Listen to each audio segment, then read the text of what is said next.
उपवासाला तेच ते पदार्थ खाऊन जर कंटाळा आला असेल तर आजचा व्हिडिओ तुमच्यासाठी. आज मी साबुदाण्यापासून अगदी वेगवेगळे पदार्थ बनवलेले आहेत. तर सर्वात पहिले आपण इथे बारीकवाला साबुदाणा घेतलेला आहे, जो छोट्या साईजमध्ये येतो बघा. फुलल्यानंतर एवढी साईज होते याची, तुम्ही पाहू शकता.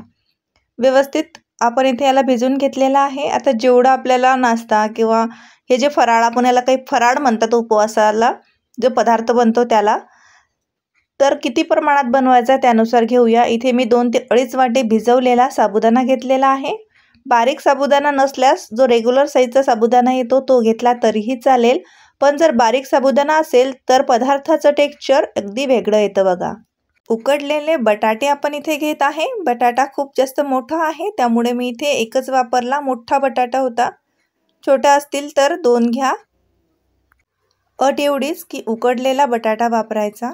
आणि बटाटा हाताने कुस्करून किंवा मॅश करून न घालता असं किसणीवरती किसून जर घातला ना, जी अद्रक किसायची किसणी असते त्याने किसून जर घातला तर आपल्या पदार्थाला अगदी खूप मस्त असं टेक्स्चर येतं. त्याला बाइंडिंग एक चांगल्या प्रकारे येते. तर अर्धा बटाटा आपण छान असा किसून घेऊयात छोट्या किसणीवरती, पाहू शकता. आणि जो आपला अगदी थोडासा जो राहिला आहे ना, त्याला थोडंसं असं कुस्करून घेऊयात. म्हणजे काय होईल, बटाट्याचं बाईट्स पण आपल्याला छान खाताना दाताखाली येईल, ते पण छान लागतं. आणि किसून घेतल्यामुळे आपल्या पदार्थाला एक प्रकारे बाइंडिंगसुद्धा आली. तर इथे बटाटा किसून झालेला आहे. याच्यामध्ये मी पाऊण वाटी शेंगदाण्याचं कूट घातलेलं आहे. भाजलेले शेंगदाणे मिक्सरला वाटून घेतले, थोडेसे सालासकट वापरलं आहे बघा. शेंगदाणे भाजले, सालासकट मिक्सरला वाटून घेतले. छान असं कूट आपण याच्यामध्ये शेंगदाण्याचं घातलेलं आहे. आता तिखटानुसार आपण याच्यामध्ये लाल तिखट घालूयात. याच्यामध्ये हिरवी मिरचीसुद्धा तुम्ही घालू शकता. लाल तिखटाने रंग छान येतो. चवीनुसार घाला. आता तुम्हाला कितपत तिखट हवं आहे त्यानुसार. चवीनुसारच उपवासाचं मीठ घाला, किंवा रेग्युलर मीठ जर तुम्ही खात असाल तर ते सुद्धा घातलं तरी चालेल. अगदी जेमतेम छोटा 1 चमचा जिरं घातलं आहे आपण याच्यामध्ये. उपवासाला जर तुम्ही ओवा खात असाल तर ओवासुद्धा ह्याच्यामध्ये घालू शकता. कोथिंबीर जर तुम्ही उपवासाला खात असाल, कारण बऱ्याच ठिकाणी कोथिंबीरसुद्धा उपवासाला खाल्ली जाते, तर तुम्ही खात असाल तर ते सुद्धा तुम्ही याच्यामध्ये घालू शकता. पण आमच्याकडे कोथिंबीर वगैरे उपवासाला खात नाहीत, त्यामुळे मी घालणार नाही. हिरवी मिरची, जसं मी आधी सांगितल्याप्रमाणे हिरवी मिरचीसुद्धा तुम्ही याच्यामध्ये घालू शकता, अगदी बारीक कट करून. त्यावेळेस मग लाल तिखटाचं प्रमाण थोडं कमी ठेवावं. लाल तिखट याच्यासाठी घातलं आहे मी, जेणेकरून आपल्या नाश्त्याला खूप छान असा रंग येतो. बघू शकता. व्यवस्थित आता हे मिक्स करून घेत आहे. पाण्याचा अजिबातही अंशही आपल्याला याच्यामध्ये घालायचा नाही आहे, कारण भिजवलेला साबुदाणा आहे, बटाटासुद्धा उकडलेला आहे, त्यामुळे छान याला अशी बाइंडिंग येतं. ते मिक्स करून साईडला ठेवलं. पटकन एक चटणी बनवून घेऊयात. शेंगदाण्याचं कूट होतं माझ्याकडे म्हणून ते घेतलं मी. शेंगदाण्याचं कूट नसेल तर आपण शेंगदाणे घ्यायचे.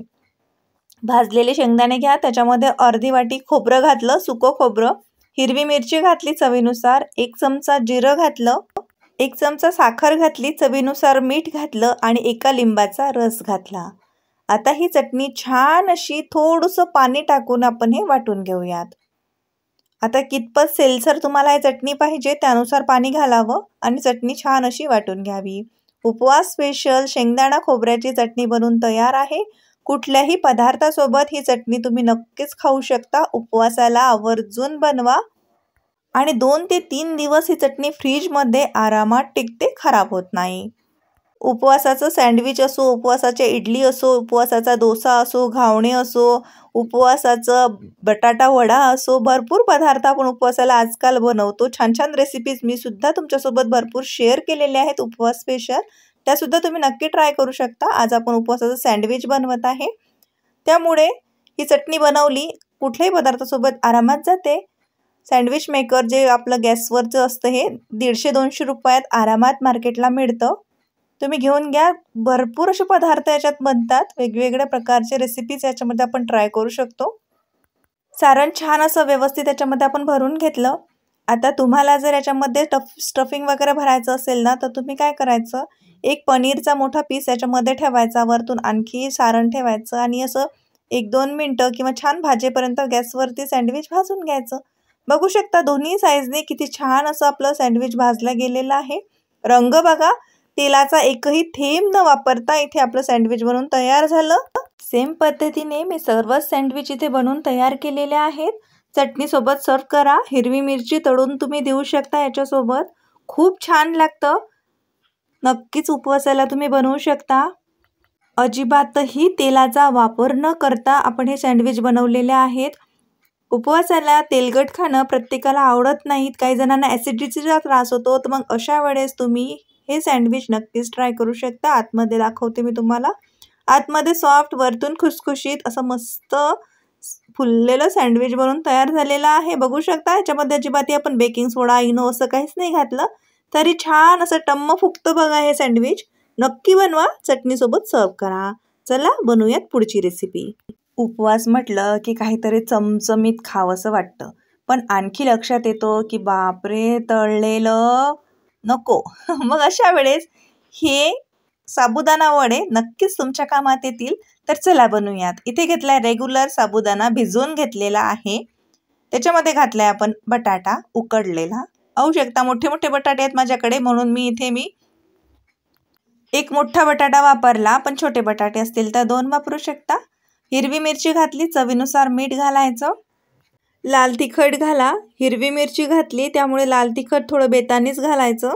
बरेच जण उपवासाला लाल तिखट खात नाहीत, पण लाल तिखटामुळे रंग छान येतो पदार्थांना, म्हणून मी घालते. तुम्ही जर लाल तिखट घालत नसाल, हिरवी मिरचीच खात असाल तर हिरवी मिरची सुद्धा तुम्ही हे बनवू शकता. अर्धा चमचा जिरं घातलंय बघा आपण इथे. आलू आता छान असा कुस्करून घेऊयात. बटाट्यामुळे आपल्या पदार्थाला छान अशी बाइंडिंग येईल.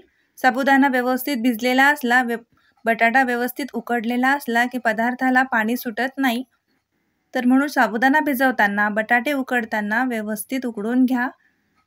इथे तुम्ही हा बटाटा किसणीवरती किसून घेतला तरीही चालेल. इथे मी व्यवस्थित याला मॅश करून घेतलाय, पाहू शकता तुम्ही.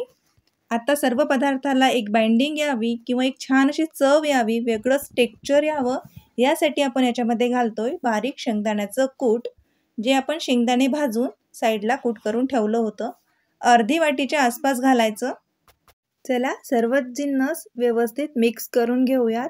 हातानेच मिक्स करायचं, म्हणजे छान हे सगळं एकजीव होतं. याच्यामध्ये सुद्धा आपल्याला पाण्याचा वापर करायचा नाही आहे, कारण आपण इथे साबुदाणा वडा बनवतोय. तो सुद्धा अजिबातही तळता न भाजता अगदी सोप्या पद्धतीने आहे. तर तुम्ही शेवटपर्यंत नक्की पाहू शकता. इथे आता याचे आपण छोटे छोटे जसे साबुदाणा वडा, आता इथे आपण थोडेसे गोल बनवूयात, कारण आपण हे आप्पे पॅनमध्ये बनवत आहे. त्यामुळे आप्प्यांप्रमाणे असे थोडे थोडे गोल जर बनवले ना, तर आप्पे पॅनमध्ये हे व्यवस्थित असे भाजल्या जातात. तर आता सर्वच साबुदाणा वडा मी इथे बनवून तयार करून घेते, म्हणजे एकदा भाजायला घेतले किंवा आपल्याला हे पटापट भाजल्या जातील. असे बनवून तुम्ही साईडला ठेवू शकता. आता इथे मी गॅसवरती आप्पे पॅन गरम व्हायला ठेवलं होतं. त्यामध्ये थोडं थोडं तेल घालून घेतलं बघा. आता तेल इथे थोडं घाला किंवा तुम्ही जास्तही घालू शकता. थोडंसं जास्त घातलं तर आपल्या साबुदाणा वड्याला छान अशी एक चव येईल, आणि अगदी कमी तेलामध्ये भाजले नाही तरी चालतील बघा. आणि जर तुम्हाला आप्पे पॅनमध्ये बनवायचे नाही आहेत किंवा छान असे तळूनच खायचे आहेत, तर तुम्ही हे वडे तळूनसुद्धा खाऊ शकता. पण उपवासाला जास्त तेलकट न बनवता अगदी कमी तेलामध्ये कसे बनवायचे हे मी तुमच्यासोबत आज शेअर केलेलं आहे. चला आलटून पलटून व्यवस्थित आता हे भाजून घेऊयात. एक बाजू भाजल्या गेली की चमच्याने अशी फिरवून घ्यायचं आणि खालची बाजू भाजवायची. व्यवस्थित छान असा रंग आलेला आहे, तुम्ही पाहू शकता. कोणी म्हणेल का हे आप्पे आपण अजिबातही तळलेले नाही आहेत. रंग बघा, टेक्स्चर बघा, काय मस्त आलेला आहे. जी चटणी सुरुवातीला शेअर केली त्या चटणीसोबत मी हे वडेसुद्धा सर्व केलेले आहेत. हिरवी मिरची द्यायची तळून. ज्याला कुणाला तुम्ही सर्व कराल ना, ते लक्षातही येणार नाही की हे वडे तळलेले नाही आहेत, हे आप्पे पॅनमध्ये भाजलेले आहेत. एवढे छान टेक्स्चर येतं, रंग येतं आणि व्यवस्थित असं भाजलं जातं. फक्त याला थोडासा वेळ जास्त लागतो, कारण लो टू मीडियम फ्लेमवरती हे भाजावे लागतात, कारण आतपर्यंत ते भाजले गेले पाहिजेत, कारण हे तळलेले नाही आहेत आणि अगदी कमी तेलामध्ये आपण भाजतो, त्यामुळे थोडासा वेळ जास्त लागतो, पण आरोग्यासाठी चांगलं असतं. चला मी तुम्हाला तोडून सुद्धा दाखवते, म्हणजे तुमचं आतमधलं टेक्स्चर लक्षात येईल. वडा पाहता क्षणी खावासा वाटतो आणि कोणाच्या लक्षातही येत नाही की हा तळलेला नाहीये, भाजलेला वडा आहे. बघू शकता, आतमध्ये सॉफ्ट, वरतून खुसखुशीत असा मस्त पोकळ वडा इथे बनून तयार झालेला आहे. चला बघूयात पुढची रेसिपी. आता एवढा तामझाम करायला कोणाला वेळ नाही आहे, तर मग झटपट अगदी मोत्यांप्रमाणे साबुदाणा खिचडी कशी बनवायची सोप्या पद्धतीने चला पाहूयात. साबुदाणा व्यवस्थित भिजवून घेतलेला आहे. कढाईमध्ये तेल घातलं, जिरं घातलं, हिरवी मिरची घालायची कट करून. आता हिरवी मिरची किती घालायची तर आपल्याला तिखटानुसार किंवा चवीनुसार घालावी. छान हिरवी मिरची आणि जिरं तेलावरती परतून घेऊयात. कधी कधी साबुदाणा भिजवताना पाणी जास्त झालं की साबुदाणा खिचडी बिचकते, जास्त ओलसर होते. आणि महत्त्वाची टिप्स म्हणजे साबुदाणा खिचडी बनवताना बटाटा हा कधीही उकडून घालावा. उकडलेला बटाटा असा छान मोठ्या मोठ्या पीसेसमध्ये तुम्ही घातला की खिचडीला टेक्स्चर चांगलं येतं, सोबतच ती अशी मऊ होते.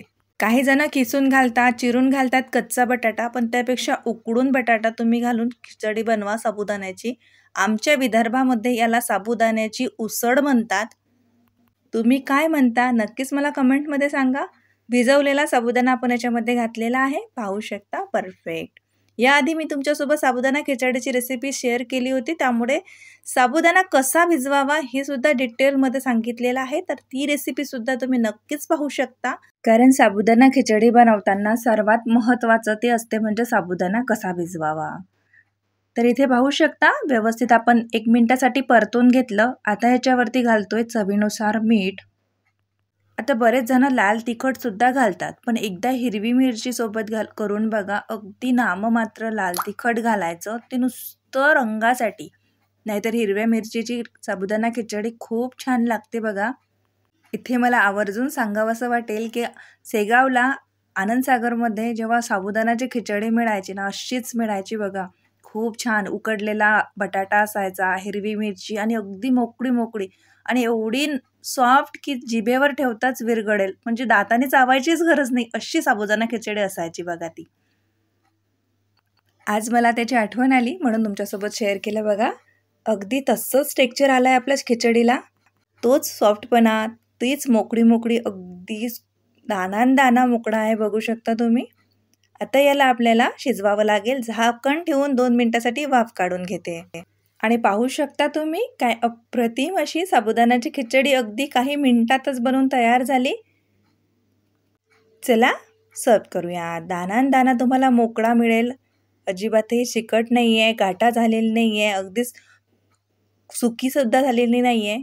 परफेक्ट साबुदाणा भिजवला होता. परफेक्ट रेसिपी आहे. तर कुठलाही उपवास असो, यापैकी कुठलीही रेसिपी तुम्ही नक्कीच ट्राय करू शकता. आणि सर्वात जास्त तुम्हाला कुठली रेसिपी आवडली मला कमेंटमध्ये नक्की सांगा. आषाढी एकादशी जवळ येत आहे, त्यानिमित्त तुम्ही ह्या रेसिपीज नक्कीच तुमच्या घरी ट्राय करू शकता. चला मग भेटूया अशाच नवनवीन इंटरेस्टिंग रेसिपीसोबत. तोवर जय जय रामकृष्ण हरी.